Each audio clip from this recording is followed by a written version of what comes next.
Welcome to the Deep Dive from Tech Talk Central. I'm Nathan. If you've ever felt, a bit lost looking at all the cameras out there, especially for vlogging, well, you're in the right place. Today, we're going to try and cut through some of that noise. We want to help you figure out the best tool for your creativity, whether you're just starting or, ready to level up. And with me is our tech expert, Sarah. Hey, Nathan. Great to be here. And hello, everyone. So our mission today is pretty straightforward. We're diving into two really popular Sony vlogging cameras, the ZV-1F and the Alpha ZV E10. We'll look at what makes them tick, their strengths, and yeah, their downsides too. Basically, we want to pull out the key stuff so you can decide without getting bogged down in endless specs. Find out which one fits your way of creating content. Perfect. So let's jump right in. First up, the Sony ZV-1F. Everything points to this being like the go-to for accessible vlogging. It's really marketed as a simple point and shoot for creators who just want it to work. But when we say accessible, what does that really mean? Is it actually easy to pick up and use? That's a really good point. Accessible here isn't just fluff. It means it's a big step up from your phone, but without a massive learning curve.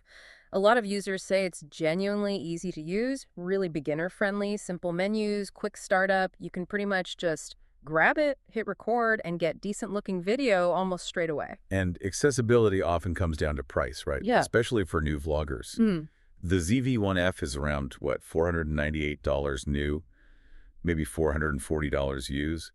That feels like a really good starting point. Absolutely. That price is definitely appealing. But it's not just the price.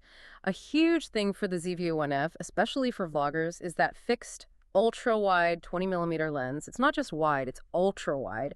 Think about walking around, vlogging style you get yourself, but also loads of the background in the shot, even holding it at arm's length. It's wider than, your natural vision. So less worrying about framing constantly. Exactly, frees you up. Plus, it has a pretty large 1-inch sensor and a bright f2 lens. That combo is key for better low-light shots and getting that nice blurry background effect, the bokeh. Ah, okay. And I heard it has some specific vlogging features that sound really useful, like things to make life easier. Oh, yeah, it's packed with them. The product showcase setting is brilliant. You hold something up and boom, focus snaps right to it from your face instantly. No more waving your hand behind the product. Right.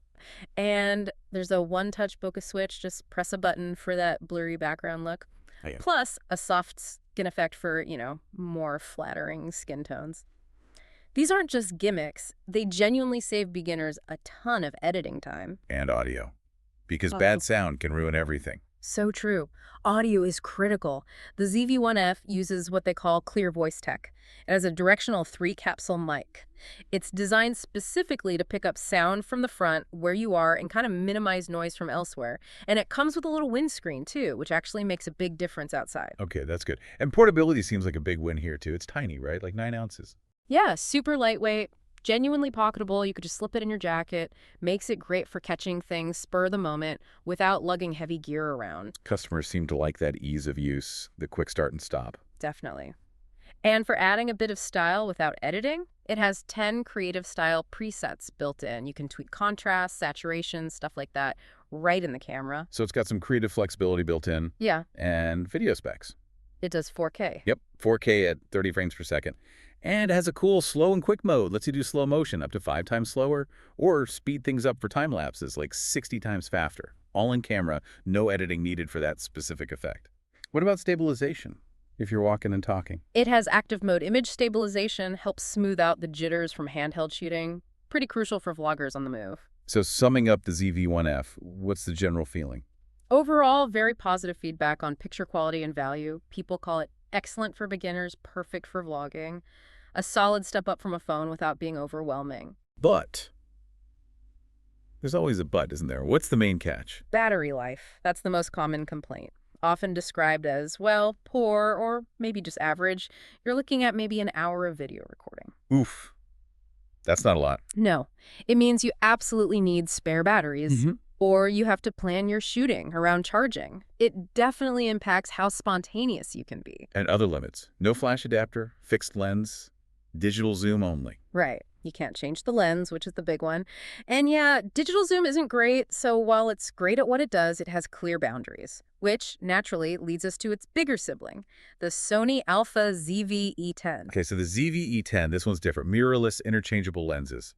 Feels like a step up. It absolutely is. This is aimed at more, let's say, dedicated creators, people who want flexibility and room to grow. And the price reflects that. Around $800 new, maybe low $700 used, Yeah. so a bigger investment. What do you get for that extra money? Quite a bit more, actually. First off, a bigger sensor.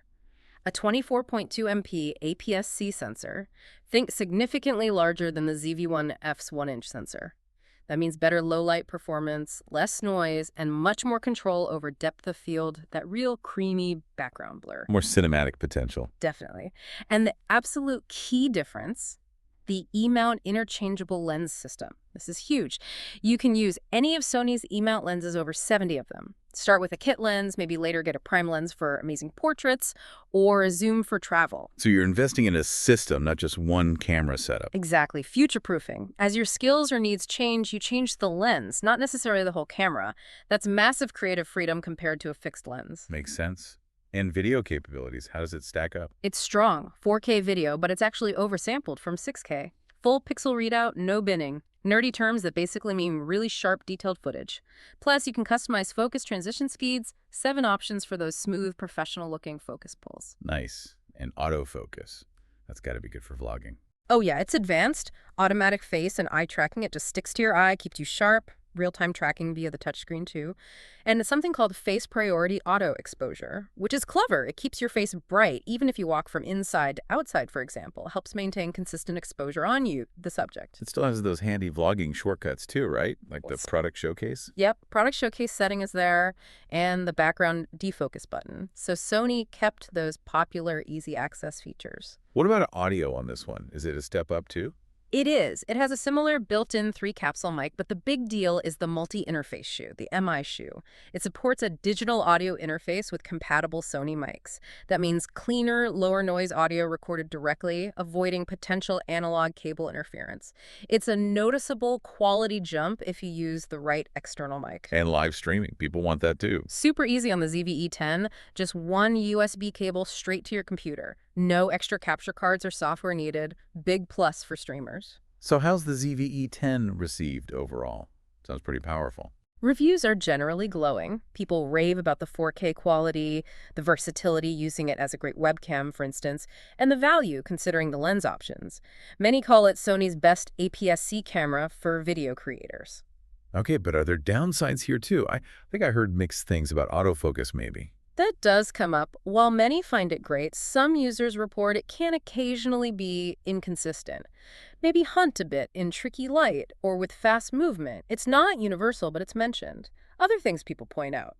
Noticeable rolling shutter, that jello effect when panning fast, especially shooting 4K 30p at 100 megabits. So quick pans might look a bit wobbly. Could happen, yeah. Also, the built-in image stabilization, while helpful, can crop into your image quite significantly. You lose some of your frame width. And some find the flip-out screen a bit small, maybe needing an external monitor for perfect framing while vlogging. It can also feel a bit, well, plasticky compared to more expensive cameras. That's battery life. Yeah. Let me guess. Still a concern. Similar to the ZV-1F, maybe even more so with the bigger sensor and processing, some report only getting like 25 minutes of 4K recording per battery. Spares are essential. Right. And there was that design thing too. Cables blocking the screen. Yeah, a bit of a quirk. If you plug in a mic and HDMI cable into the side ports, they can physically block the screen from flipping all the way around. A bit annoying for a vlogging camera. Okay, so wrapping this comparison up. Yeah. Choosing between them. It really boils down to that lens thing, doesn't it? Fixed versus interchangeable. That is absolutely the core distinction. It dictates so much else. The ZV-1F, simplicity, great wide angle built in, super portable, grab and go. Perfect maybe for beginners or casual use. Exactly. A fantastic all-in-one package if you like that wide view and prioritize ease. The ZV E10, flexibility, the potential to use tons of different lenses, better overall image quality thanks to the bigger sensor, room to grow, but, bulkier and more complex. That's the trade-off. You're buying into a system with the E10. You can adapt it, grow with it, change lenses for different looks. It's for someone who sees content creation as more of a long-term pursuit, probably. We talk sensor size. The ZV-E10's bigger APS-C gives better low light, more bokeh control. It's a tangible step up in image potential. Definitely. It's not just numbers. You'll see the difference, especially in challenging light, or if you really want that shallow depth of field. And then portability versus expandability. Pocket Rocket ZV-1F or the slightly heavier but way more adaptable ZV-E10? Precisely. How important is slipping it in your pocket versus having the option to mount a telephoto lens someday? So if we had to pin it down, Yeah. who's each camera really for? I'd say the ZV-1F is ideal for someone new to dedicated cameras, maybe a casual vlogger or someone who values maximum portability and ease above all. It's a huge jump from a phone without being scary. Focus on the content, not the gear. And the ZV-E10? That's for the aspiring creator, the intermediate vlogger, someone who knows they want to experiment with different licks, different lenses, someone who wants higher-end features and sees vlogging or content creation as something they'll stick with and develop. It's worth remembering they both share good things too, right? Like those vlogging shortcuts, product showcase, bokeh switch. Absolutely. Both are clearly designed with vloggers in mind.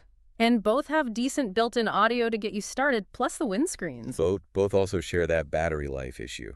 Seems like extra batteries are just part of the deal, whichever you choose. Pretty much mandatory, yeah. Yeah. Factor that into your budget and workflow for either camera. Okay, so as we wrap up, maybe a final thought for people trying to decide. Yeah, I think ultimately the choice isn't just about the specs on paper today. It's really about thinking about your creative journey long term.